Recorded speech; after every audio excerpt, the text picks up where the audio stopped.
Alright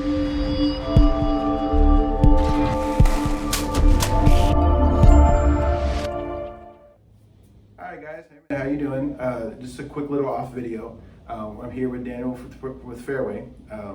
Just going to kind of go over the basics of the pre-approval process, what you're going to need, what kind of stuff affects that, and how, and all around how that gets you to get that pre-approval. So I think a lot of things, a lot of people that come to me always ask, what do I need? As far as, is there anything that the lender is going to ask for? What do they need to know coming to you, what they need? Yeah, no, it's definitely a good question. Usually the basics are always say, how do I found the big nice house, how do I get qualified for it? Now I want to buy it. So the very first thing I usually tell them, the basics to start with any loan application, any loan type, whatever they're looking to get qualified for. 24-month work history is one of the biggest ones.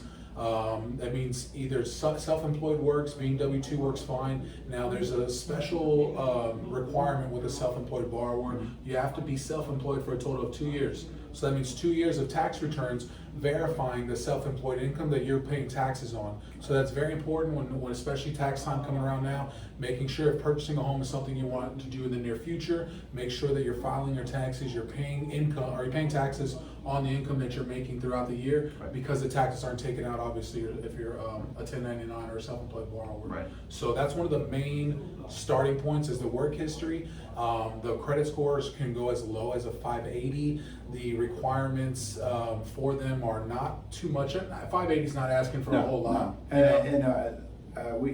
And don't be intimidated too, because I believe sometimes there's ways. You're not going to get pre-approved immediately if you have something under 580. That's kind of what's going to happen. But that doesn't mean that you won't get approved eventually. You have a lot of programs here that you can get them in, credit repair, stuff like that. Exactly, things that can help them. Yeah. Exactly. Because of how long I've been helping people and helping with the home buying process, I've learned a lot about credit, learned a lot about how it works, the ins and outs of it. A lot of the times I can set people up with a plan of action, a 1, 2, 3, go knock this out kind of steps. And it works 100% of the time. Just as long as they follow through on their side. When it comes to credit repair, I wish I could control it. I wish it was something I could say, hey, this is done, let's get it up. But unfortunately it's not, so it requires a lot of legwork on the borrower side. But as long as you are motivated to purchase a home and that's something you can see yourself getting done, then I'm motivated to help you finish the process and get all the way through it. So, that's something I take very seriously. And just going about, me and Dan have done a few transactions, and I can definitely vouch to say that if there's anything that can be done, in any kind of program, stuff like that, Daniel can find things to be able to make things work. Whether that's closing cost help, whether that's something like that, we can absolutely do that. But another question we always get is, what affects them being approved? Some people, strictly think that it's just their credit score. Their credit score is automatically going to, bring down the amount. They may have a 600, but they're going to have a low approval. Some people think that it's the debt to income ratio. What things actually affect how much they're going to get approved for? So their buying power is what I like to call that. Their buying power is affected.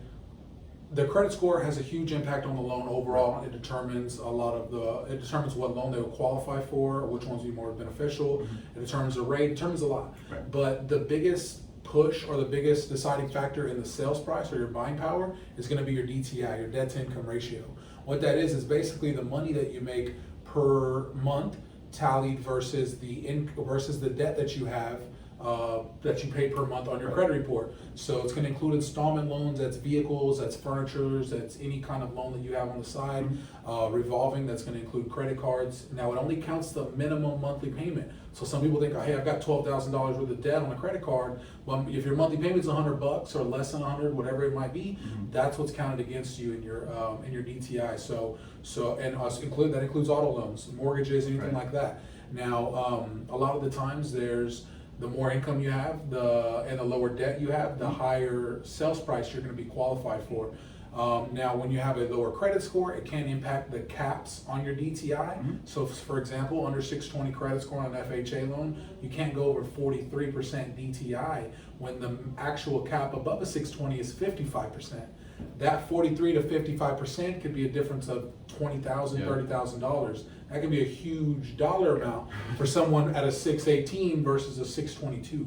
You know, just 3 or 4 points can make that difference. Right. So when talking to your loan officer or your realtor, or if ultimately it comes down to you not getting approved for what you're wanting, a lot of the times it's not just going to be on having a better credit score. It can make a determining factor, but having a low DTI or a low debt to income ratio is ultimately the biggest push on your buying power. Right. You know? So, and you brought up the debts and stuff. What debts are not counted? I know for sure that this is a big thing, is the medical debt. That's not something that's not counted towards it. What's other things is not counted towards that? So medical debt, that's a big point. A lot of people have medical debt on their credit report. They think a lot of times that affects it or that it impacts it to where they can't buy a house. Medical debt is not included in your monthly DTI, especially if it's a collection. If it's an open account you're paying on, like a care credit account or something like that, that is counted, but medical is definitely not counted. Any old collections like that. Charge-off accounts, typically someone has a vehicle repossession. What a charge-off means is that creditor has listed on their taxes as a loss for that company, so they label it on the credit report as a charge-off account. So once that is in there, we don't count that total of it against you either. So the biggest impact with collections in your DTI, if you're on an FHA loan and you're over $2,000 worth of total collections, now that's not including medical or not including charge-off. So if anything else that's not medical or non-charge-off is over $2,000 total, you have to count 5% of that against your monthly DTI. So that's why having a lot of collections that are not medical and not charge-off, it can impact your buying power too, if it's over $2,000 totally. If you have a $10,000 collection, I now have to count 5% of that against your monthly DTI, which ultimately impacts your buying power. Understood. So, and again, this is not to, I guess, scare anybody or something like that. There's always programs and stuff out there. Like I said, me and Dan were working together for a while. There's programs out there to help people, either with the debt issue or the credit score issue. There's ways to be able to get that. So don't ever, think that, oh wow, I have this, I can't, I'm automatically right off. Exactly. It goes back to the old saying: if there's a will, there's a way. We can find it. 100%. And I've done that a couple times with you. That's actually how we've met. Yeah.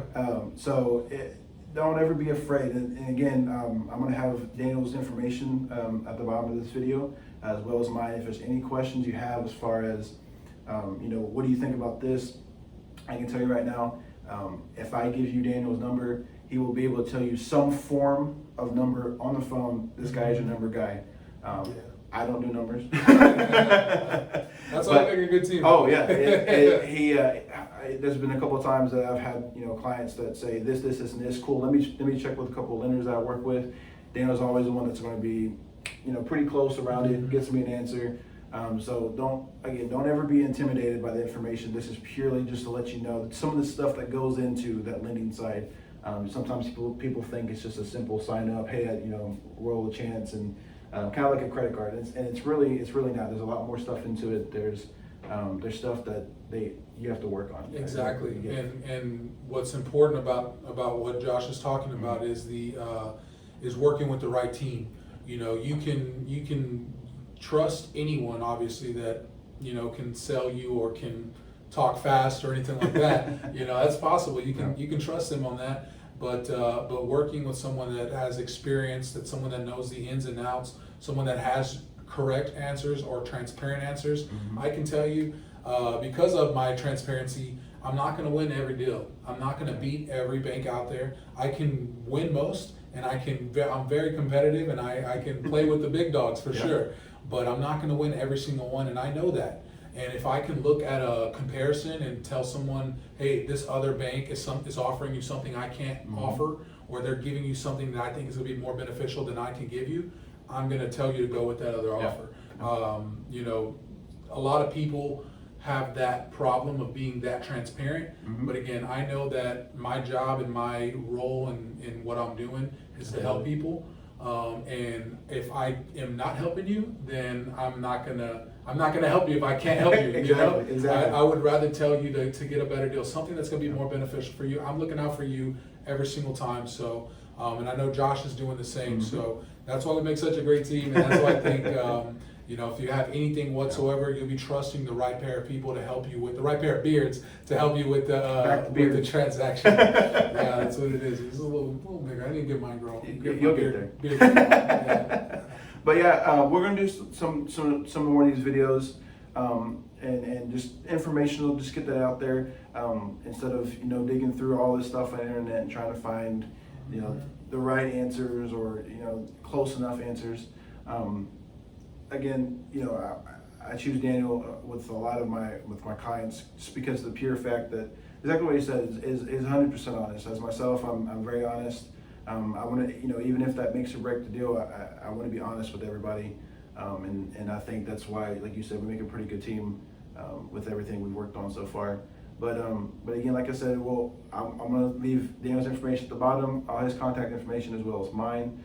If y'all have any questions at all, you can reach out to me. I will leave my personal number. I'm going to leave. There you go. And put my cell in there too. Absolutely.